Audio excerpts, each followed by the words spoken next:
All right, back with the WMAY morning news feed. I'm Greg Bishop, and the president set to sign an infrastructure package cost $1.2 trillion, and it had to be paid for somehow. So those who crafted the bill decided to take a look at a new funding source called digital currencies and looking at how they can capture tax revenue from people who are trading in digital currencies, looking at trying to capture those capital gains, so to speak.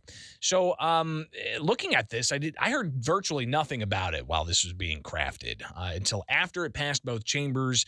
Then people, you got to wait for them to pass the bill to see what's in it. So people did see early on that this conversation was starting, and this is the first such salvo into how to regulate digital currencies. And this could have some pretty bad effects on the digital currency space, especially when it comes to a country like the United States, where you're seeing the digital currency industry really starting to take off. So I reached out to the Cato Institute's Nicholas Anthony, and he's with their Monetary and Financial Alternatives Center. So he knows a lot about all the different ins and outs when it comes to digital currency. And I chatted with him on Friday, and here's some of the things he had to say about what exactly is this tax all about. Well, unfortunately, with the way that the infrastructure bill is structured, they needed to find ways to pay for the bill. And that means that all those dollars in spending that are being dedicated to roads, bridges, and the like needed some sort of pay for provisions that were going to bring in funding to offset that. And one of the places that was identified was the cryptocurrency industry. So the JCT, the Joint Committee on Taxation, estimated that by levying these new mandates on the industry, they could bring in about $28 billion in revenue, in tax revenue, over the next 10 years. However, one thing that's worth noting is, unfortunately, the JCT has not announced or published how exactly that's supposed to take shape. It's really just an estimate. So again, $28 billion is how much they estimate could be brought in from this tax, but the tax isn't just for anybody. It's only for brokers of digital currencies. And who exactly is that? Who will that impact? Here's more from the Cato Institute's Nicholas Anthony. Yeah, unfortunately, the way that they decided to structure this came in really two parts. There was an amendment that is commonly referred to as the broker provision piece of this, where they want to redefine the term broker to include anyone that is, in their words, effectuating transfers of digital assets. In other words, anytime you're transferring a digital asset, if somebody is in the mix and they have their hands in there, then they're included as a broker. Now, that's not what we typically think of when we're talking about brokers. We're talking about someone we pay to do a service. In the cryptocurrency industry, you have a very different experience. You have anonymous miners that are working across the world to validate transfers.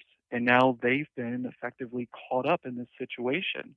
And by defining them as brokers and requiring them to report information that they do not have, Congress is effectively banning legal cryptocurrency mining in the United States.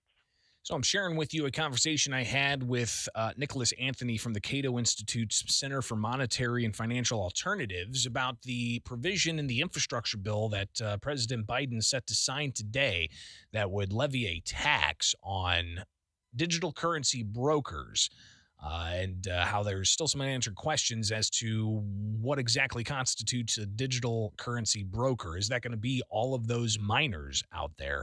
that facilitate transactions and take a fee for each transaction that they process. So, one of the things that gets convoluted with digital currencies is how to exactly track all of this. The blockchain's completely there, but Anthony talking about how it's clear they'll be able to track a lot of these transactions. Well, one thing that does help them in this situation, and one reason why I've been criticizing this so much is there is a lot of information that is available to the government right now. Just by accessing the blockchain, they can see, and mind you, by accessing the blockchain, I don't mean anything fancy. Anyone can do this at any time, and there's many services out there that can help you if you're not tech savvy in this space. They can look to see where these different currencies are transacting. They can look to see if they want to treat it as a capital gains. They can see that Wallet X took hold of one Bitcoin in 2012, and then Wallet X sold that Bitcoin for US dollars in 2021. They might not know who exactly that owner is, but there is so much information that's already presently available. And to ask countless American citizens to send reports to the IRS on every transfer they're involved in throughout the day, when you could have effectively maybe 3 people at the IRS just looking at the public information on the blockchain, it's really no debate over what the right choice is in that space. Again, that's the Cato Institute's Nicholas Anthony talking about the tax provision that's on digital currencies and the infrastructure package President Biden set to sign today. And he says that if this is ultimately not changed and allowed to go through, it's going to chill the digital currency space in this country. Absolutely. You really, that's a very important point here. Between the mandates required by the section 6045 C1 and 6050 ID, there's going to be a huge chilling effect on the industry. And I worry that right in a time when the U.S. is becoming a global leader in cryptocurrency mining, because China made the mistake of regulating the industry out of the country, the U.S. is going to make the same mistake. If these sections are not changed in the near future and allowed to be implemented as written, it'll be no question that folks working in the industry will be looking to leave the country. And those who are in the digital currency space are savvy enough to find other ways to get around it, I would imagine. All right, that's all I got for you today. Tomorrow, we'll be back with more. From the Fly SPI studios, take the easy way out. Stay